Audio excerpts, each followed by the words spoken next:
चलो देखा जाए 12th हिंदी का ये तीसरा चैप्टर है संपूर्ण क्रांति, जिसके रचनाकार जयप्रकाश नारायण जी हैं और ये भाषण है।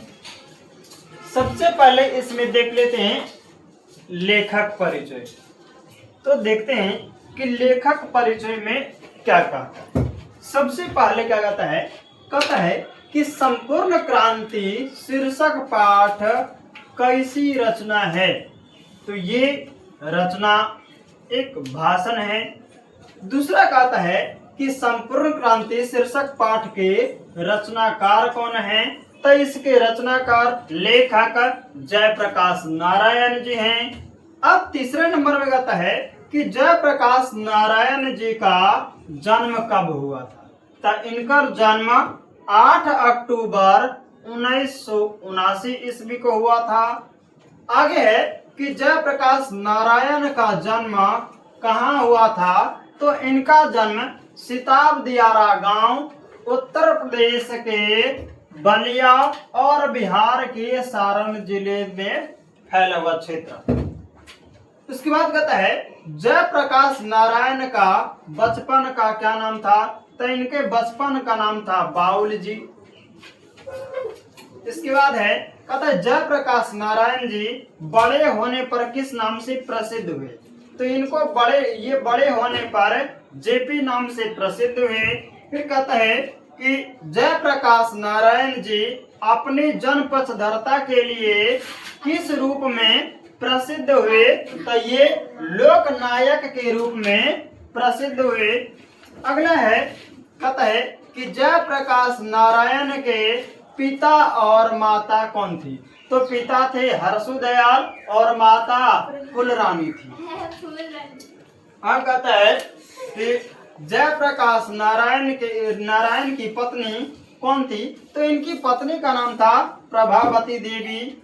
इनके प्रभावती देवी के पिता कौन थे। तो प्रभावती देवी के पिता थे ब्रजकिशोर प्रसाद। आगे कहता है कि जयप्रकाश नारायण की प्रारंभिक शिक्षा कहाँ से प्राप्त हुई। तो इनकी प्रारंभिक शिक्षा घर पर ही प्राप्त हुई। आगे है कहता है कि जयप्रकाश नारायण प्रारंभिक शिक्षा के बाद किस कॉलेज में दाखिल हुए। तो ये पटना कॉलेजिएट पटना में दाखिल हुए। आगे कहता है कि जयप्रकाश नारायण को बिहार में हिंदी की वर्तमान स्थिति विषय पर लेख के लिए क्या प्राप्त हुआ। तो इनको सर्वोच्च पुरस्कार की प्राप्ति हुई। आगे कहता है कि किस आंदोलन के कारण जयप्रकाश नारायण अपनी शिक्षा अधूरी छोड़ी। तो सन 1920 ईस्वी में हुआ था असहयोग आंदोलन और इसी असहयोग आंदोलन के कारण इन्होंने अपनी शिक्षा को अधूरी छोड़ दी थी। आगे कहता है कि सन 1922 ईस्वी में शिक्षा की प्राप्ति के लिए कहाँ गए। तो इन्होंने 1922 ईस्वी में पुनः शिक्षा प्राप्त करने के लिए अमेरिका गए। उसके बाद क्या कहता है कि जयप्रकाश नारायण कांग्रेस में शामिल कब हुए। ये सन 1929 ईस्वी में कांग्रेस पार्टी में शामिल हुए। आगे कहता है कि जयप्रकाश नारायण कब और किस आंदोलन में जेल गए थे।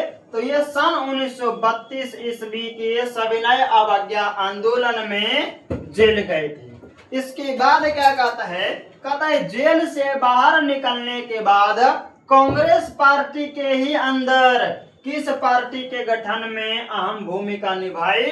तो ये पार्टी बना एक Congress socialist party, Congress party से ही टूट करके।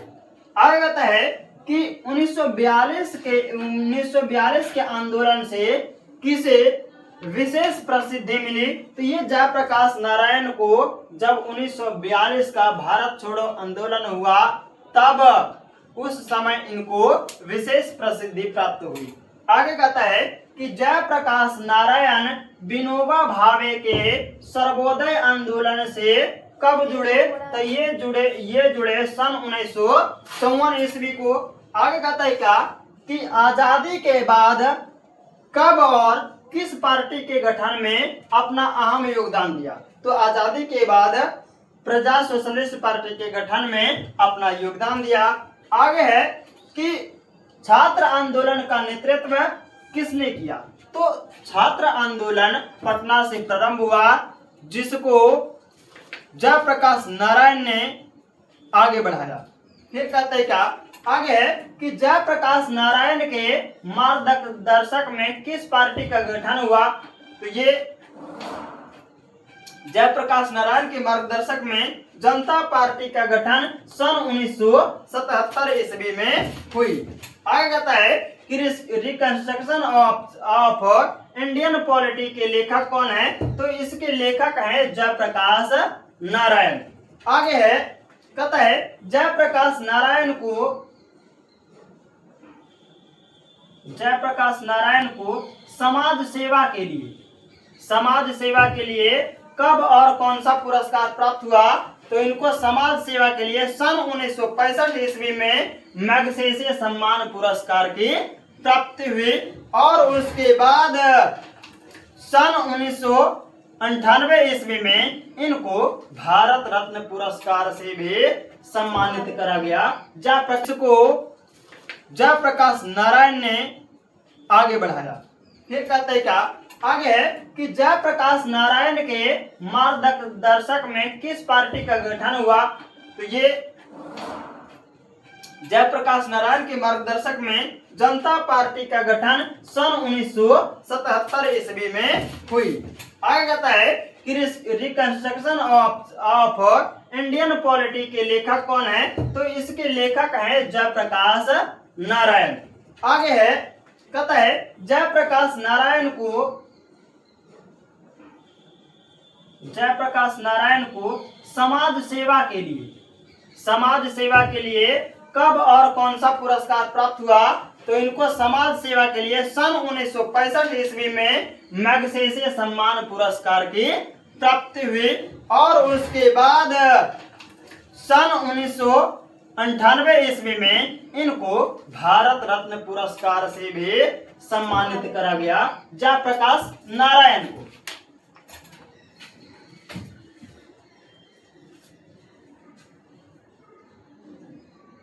कहता है कि जयप्रकाश नारायण किस नाम से पुकारे गए? तो इनको लोग लोकनायक के नाम से पुकारा। उसके बाद क्या कहता है संपूर्ण क्रांति का नारा किसने दिया? जयप्रकाश नारायण ने।